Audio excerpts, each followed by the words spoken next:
ॐ कालकालाय विद्महे कालातीताय धीमहि तन्नो कालभैरवः प्रचोदयात्। देवराजसेव्यमानपावनाङ्घ्रिपङ्कजं व्यालयज्ञसूत्रमिन्दुशेखरं कृपाकरं नारदादियोगिवृन्दवन्दितं दिगम्बरं काशिकापुरादिनाथकालभैरवं भजे। भानुकोटिभास्वरं भवाब्धितारकं परं नीलकण्ठमीप्सितार्धदायकं त्रिलोचनं कालकालमम्बुजाक्षमक्षशूलमक्षरं काशिकापुरादिनाथकालभैरवं भजे।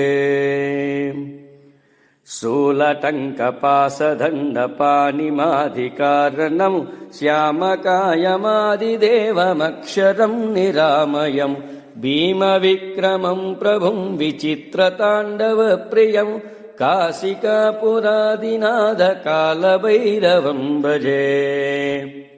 भुक्तिमुक्तिदायकं प्रशस्तचारुविग्रहं भक्तवत्सलं स्थिरं समस्तलोकविग्रहं निक्वनन्मनोज्ञहेमकिङ्किनीलसत्कटिं काशिकापुरादिनाथकालभैरवं भजे। धर्मसेतुपालकं त्वधर्ममार्गनाशकं कर्मपाशमोचकं सुशर्मदायकं विभुं स्वर्णवर्णकेशपाशशोभिताङ्गनिर्मलं काशिकापुरादिनाथकालभैरवं भजे।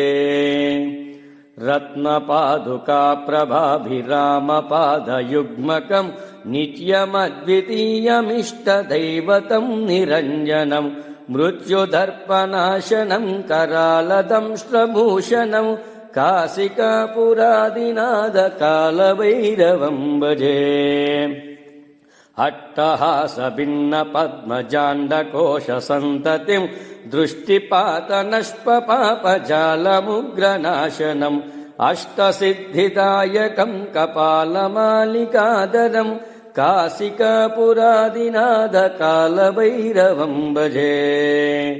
भूतसङ्घनायकं विशालकीर्तिदायकं काशीवासिलोकपुण्यपापशोधकं विभुं नीतिमार्गकोविदं पुरातनं जगत्पतिं काशिकापुरादिनाथकालभैरवं भजे। कालभैरवाष्टकं पठन्ति ये मनोहरं ज्ञानमुक्तिसाधकं विचित्रपुण्यवर्धनं शोकमोहदैन्यलोभकोपतापनाशनं ते प्रयान्ति कालभैरवाङ्घ्रिसन्निधिं ध्रुवम्।